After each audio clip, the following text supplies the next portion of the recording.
GHMC standing committee ఎన్నికల nomination దాఖలకు నేడు చివరి రోజు కావడంతో కాంగ్రెస్ ఎంఐఎంల నుంచి కార్పొరేటర్లు నామినేషన్లు దాఖలు చేయనున్నారు. కాంగ్రెస్ నుంచి మొత్తం 7 కార్పొరేటర్లు నామినేషన్ వేయనుండగా వారిలో ఇప్పటికే హిమాయత్ నగర్ కార్పొరేటర్ మహాలక్ష్మి గౌడ్, ఆర్సీపురం కార్పొరేటర్ పుష్పా నగేష్ నామినేషన్లు దాఖలు చేశారు. నేడు కాంగ్రెస్ నుంచి 5, ఎంఐఎం నుంచి 8 మంది కార్పొరేటర్లు నామినేషన్ దాఖలు చేస్తున్నారు. స్టాండింగ్ కమిటీలో 15 మంది సభ్యులు ఉండటంతో పరస్పర ఒప్పందంతో కాంగ్రెస్ నుంచి 7, ఎంఐఎం నుంచి 8 మంది నామినేషన్లు దాఖలు చేస్తున్నారు. సంఖ్యాబలం లేకపోవడంతో ఈ ఎన్నికకు దూరంగా ఉండాలని బీజేపీ అయితే నిర్ణయించుకుంది. బీఆర్ఎస్ నుంచి నామినేషన్ వేసిన 2 కార్పొరేటర్లు తమ నామినేషన్స్ను విత్డ్రా చేసుకునే ఆలోచనలో ఉన్నట్టుగా తెలుస్తోంది. రైట్, ఇదే అంశంపై అప్డేట్స్ మా కరెస్పాండెంట్ సాయి కిరణ్ అడిగి తెలుసుకుందాం. సాయి కిరణ్, బీఆర్ఎస్ నుంచి విత్డ్రా చేసుకోబోతున్న 2 కార్పొరేటర్లు ఎవరు? మొత్తానికి ఎంఐఎం కాంగ్రెస్ కలిసికట్టుగా వెళ్తున్న పరిస్థితిని ఏ రకంగా చూడాలి?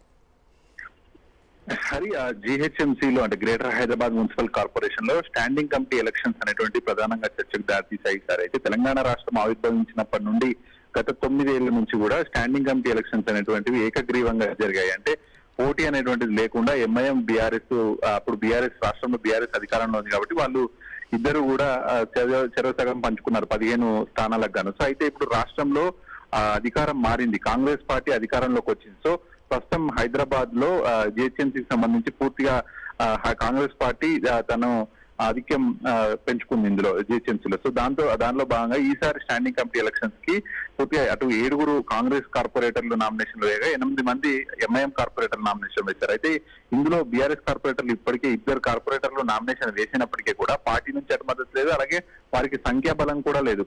అయితే ఇందులో 150 మంది కార్పొరేటర్లు ఉన్నారు కాబట్టి మరి 150 మంది ఓట్లు వేయాలి. మరి అంతమంది ఓట్లు రాబట్టుకునేటువంటి పరిస్థితి ఇప్పుడు బీఆర్ఎస్ పార్టీకి లేదు కాబట్టి మరి వాళ్ళు కూడా విత్డ్రా చేసుకునే అవకాశం కనిపిస్తుంది. మొత్తానికి అటు 7 కాంగ్రెస్ పంచుకుంటే 8 ఎంఐఎం పంచుకుంది. సో ఇద్దరు కూడా ఈసారి 15 స్థానాలకు గాను 15 అయితే ప్రస్తుతానికి అయితే కాంగ్రెస్ ఎంఐఎం పంచుకునేటువంటి అవకాశాలు అయితే కనిపిస్తుంది. మరి పోటీలో ఇటు బీఆర్ఎస్ మాత్రం విత్డ్రా చేసుకోకపోతే ఖచ్చితంగా 25వ తారీఖు జరిగేటువంటి ఎలక్షన్స్ జరిగే అవకాశం కనిపిస్తుంది. మరి వారు విత్డ్రా చేసుకుంటే అటు ఏకగ్రీవంగా అటు కాంగ్రెస్ ఎంఐఎం ఈ మొత్తం స్టాండింగ్ కమిటీకి సంబంధించి పంచుకునే అవకాశం ఉంది. ముఖ్యంగా ఇది స్టాండింగ్ కమిటీ అనేటువంటి చాలా కీలకం జిహెచ్ఎంసీలో. ఎందుకంటే నగరంలో ఎటువంటి అభివృద్ధి జరగాలన్నా కూడా స్టాండింగ్ కమిటీకి సంబంధించి వాళ్ళు మేయర్ ముందు కావచ్చు, అటు కమిషనర్ ముందు వారి అభిప్రాయాలను అక్కడ వెలిపించి వాళ్ళు దాని నుంచి ఫండ్స్ తెచ్చుకొని నగరాన్ని అభివృద్ధి చేసే కార్యక్రమం స్టాండింగ్ కమిటీ చేస్తుంది. కాబట్టి ముఖ్యంగా ఈ స్టాండింగ్ కమిటీలో ఈసారి కాంగ్రెస్ కూడా తన స్థానం పంచుకుందని చెప్పారు. ఎందుకంటే గత 9 సంవత్సరాలుగా కాంగ్రెస్ రాష్ట్రంలో ఎక్కడ లేదు, హైదరాబాద్ లో లేదు కాబట్టి ఈసారి రాష్ట్రంలో అధికారం కాంగ్రెస్ వచ్చింది. సో వాళ్ళు కూడా అటు పార్టీలో